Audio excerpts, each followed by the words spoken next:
OPS Sasikala அவர்களை கட்சியில் சேர்ப்பதற்கான இந்த நடவடிக்கை நினைக்கிறீங்களா நீங்கள்? இல்லைங்க, நான் தனித்தனியாக யாரை பற்றியும் சொல்ல விரும்பலை. தனித்தனியாக நான் யாரை பற்றியும் பேச விரும்பலை. நோய் நாடி நோய் முதல் நாடி அது தணிக்கும், வாய் நாடி வாய்ப்பை செயல், அவ்வளோதான். ஒரு நோய்க்கும் ஒரு மருந்துண்டு, புரியுதா?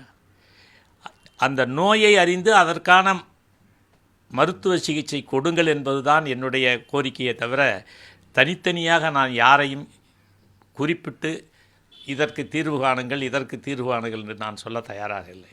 ஏனென்றால் நான் இந்த கட்சி நன்றாக இருக்க வேண்டும், இந்த கட்சி வெற்றி பெற வேண்டும், இந்த கட்சி தொடர்ந்து புரட்சித் தலைவர் எம்ஜிஆர் புகழை, அவருடைய எண்ணத்தை, கொள்கையை மக்களுக்கு கொண்டு செல்ல வேண்டும். இதுதான். அதனால் நான் தனித்தனியாக எனக்கு கேட்காதீங்க. ஒரே ஒரு விஷயம் என்ன அப்படின்னா, ஒற்றுமையாக இருந்தால் அதிமுக பலமாக இருக்கும். அதிமுக பலமாக இருந்தால் அதற்கு கூட்டணியாக எவ்வளவு பேரை முடியுமோ அவ்வளவு பேர்களையும் கூட்டணியில் இணைத்து எத்தனை கோடி பணங்கள் கொட்டினாலும், வாக்குகளுக்கு பணம் கொடுத்தாலும் அதையும் மீறி வெற்றி பெறுகின்ற அளவிற்கு மக்கள் சக்தியை ஒன்று திரட்ட வேண்டும். இந்த இயக்கம், நீங்கள் பழைய வரலாற்றை கொஞ்சம் நீங்கள் தெரிஞ்சுக்கணும் தம்பி. 77 தலைவர் மறைகின்றவர் 87 வரை தொடர் வெற்றியை பெற்றார்.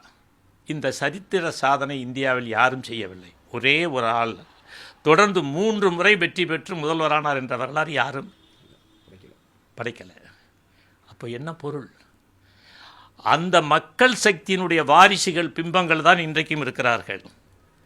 அப்படி என்றால் புரட்சித் தலைவர் எம்ஜிஆரை முதன்மைப்படுத்தி அவரது சேவைகளை எல்லாம், அவருடைய நோக்கங்களை எல்லாம், அவருடைய பண்புகளை எல்லாம் ஒவ்வொரு தலைமுறைக்கும் கொண்டு செல்லத்தக்க வகையில் திரைப்படங்களில், காட்சிகளில், பாடல்களில், வசனங்களில் பதிவு செய்திருக்கிறார்.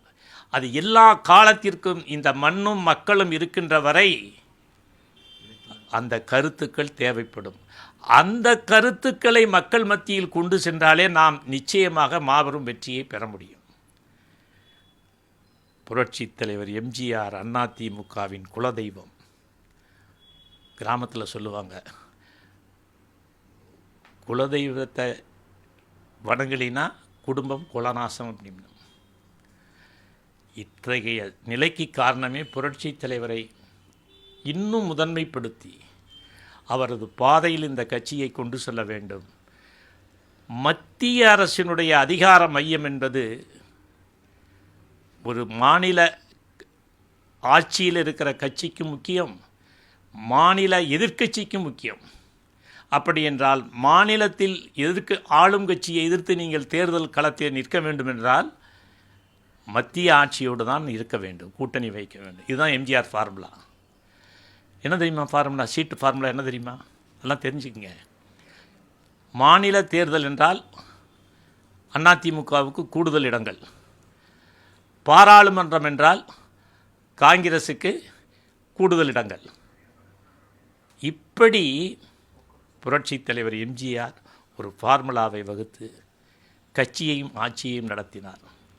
அத்தகைய வீரமிக்க, மக்கள் நலன்மிக்க, எல்லா இடங்களிலும் எல்லா நேரங்களிலும் துடிப்புடன் செயல்படுகின்ற தொண்டர்களை கொண்ட ஒரு மாபெரும் மக்கள் இயக்கம் இது. இந்த மக்கள் இயக்கத்திற்கு சோதனை வரக்கூடாது, தோல்வி வரக்கூடாது.